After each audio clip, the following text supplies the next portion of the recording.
Hi friends, ఈరోజు నేను ఒక రెసిపీ చేస్తున్నాను.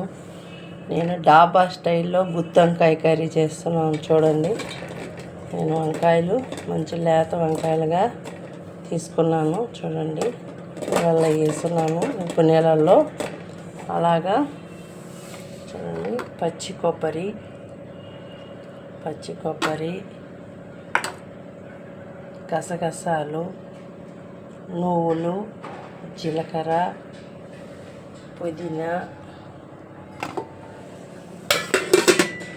పుదీనా, కొత్తిమీర, చింతపండు.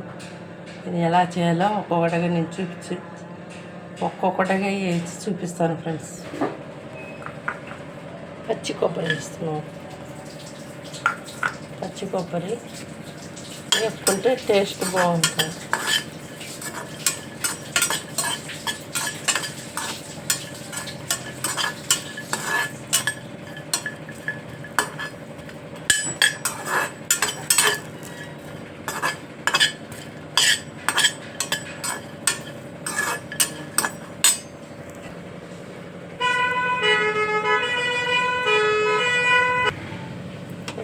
పచ్చి కొబ్బరితో పాటు గసగసాలు, జీలకర్ర, నువ్వులు వేసేసాను.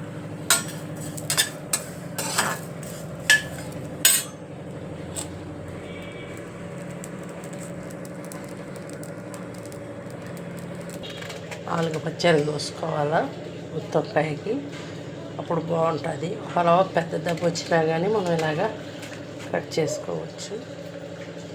మంచిది ఉప్పులో వేసుకోవాలి కట్ చేసి.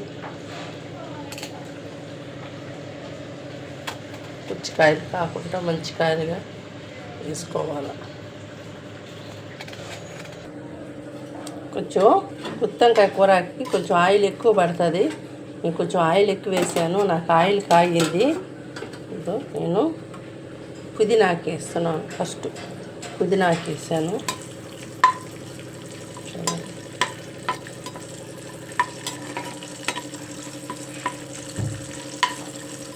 అలాగే వేసుకోవాలి.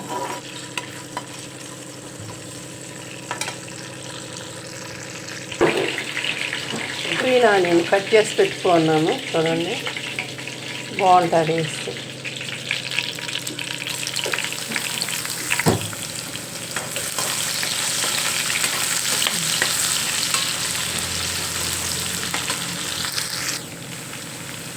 ఇంకో పొడి వేసుకున్నాను. గుత్తి వంకాయ కూరకి ఇంకో పొడి టేస్ట్గా ఉంటుంది.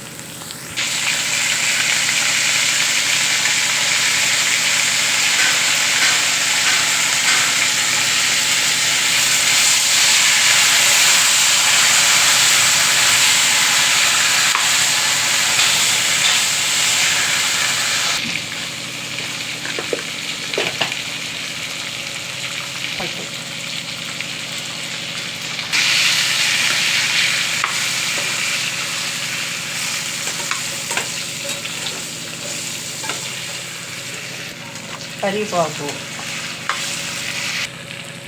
అల్లం వెల్లుల్లి పేస్ట్ 2 నిమిషాలు కుక్ అవ్వాలి.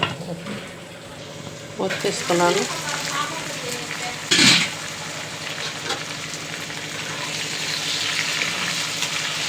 అలాగే వంకాయ కుక్ చేసుకోవాలి మనం, అప్పుడు బాగుంటుంది.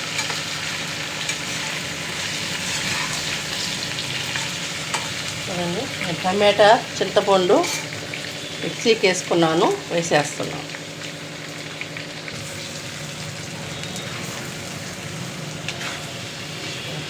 మనం చింతపండు లేని చింతపండు వేసేసుకొని మిక్సీకి పట్టేసాను. అంటే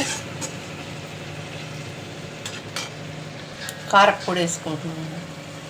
కొంచెం కారం ఎక్స్ట్రాగానే వేస్తున్నాను నేను. కొంచెం అంటే పిల్లకాయలు కారం ఉంటే కొంచెం కావాలని అడుగుతున్నారు కాబట్టి కారం కొంచెం ఎక్స్ట్రాగా వేసాను. ఎందుకంటే మసాలా పెడుతున్నాను కదా, పచ్చి కొబ్బరి, గసాలు అన్నీ వేసాను కదా, దాని గురించి కొంచెం కారం ఎక్స్ట్రాగా వేసాను.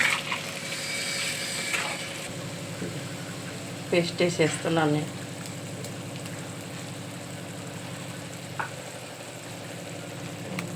ఇలాగా పేస్ట్ వేసేసుకోవాలి. అందుకే కారం కొంచెం ఎక్స్ట్రాగా వేసాను నేను, పిల్లలకి ఇలాగ కావాలంటున్నారు. ఇది డాబా స్టైల్. చూడండి, కర్రీ నాకు ఉడికింది, పక్కగా ఆయిల్ అంతా పైకి వచ్చేసింది, నీట్గా సూపర్గా వచ్చింది కర్రీ. నేను కొత్తిమీర వేసేస్తున్నాను.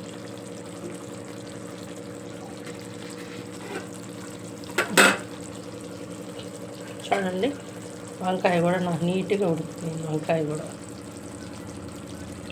కూడా మంచిగా ఉడికిపోయింది, చాలా బాగా వచ్చింది. నేను టేస్ట్ చూసి మీకు చెప్తాను. ఫ్రెండ్స్ చూడండి, గుత్తి వంకాయ కూర చాలా పర్ఫెక్ట్గా కుదిరింది, అన్నీ నాకు బాగా వచ్చాయి. ఇది డాబా స్టైల్, ఇలా చేస్తారు. అంటే మీరు కూడా ఇలాగ చేసుకోండి. మీకు నేను ఇంతకుముందు కూడా గుత్తి వంకాయకి నేను పొడులు పెట్టాను, నేను పొడి కాకుండా అది మనం మామూలుగా చేసేది, ఇది డాబా స్టైల్లో చేసేది. ఇలాగ మీరు కూడా చేసుకోండి. మీ గుత్తి వంకాయ కూర కర్రీ ఎలా వచ్చిందో కామెంట్ పెట్టండి, సబ్స్క్రైబ్ చేయండి, షేర్ చేయండి, లైక్ చేయండి. ఫ్రెండ్స్, ఆ కర్రీ సూపర్గా వచ్చింది. చూడండి, కాయ ఎంత బాగా వచ్చిందో, కర్రీ బాగా వచ్చింది. పులుపు కూడా నేను కొంచెమే వేసాను, పులుపు కూడా ఎక్కువ వేయలేదు. 2 టమాటాలు వేసాను, దీంట్లో ఏమి వేయలేదు. గరం మసాలా అంటూ ఏమి వేయలేదు, అల్లం పేస్ట్ వేసాను.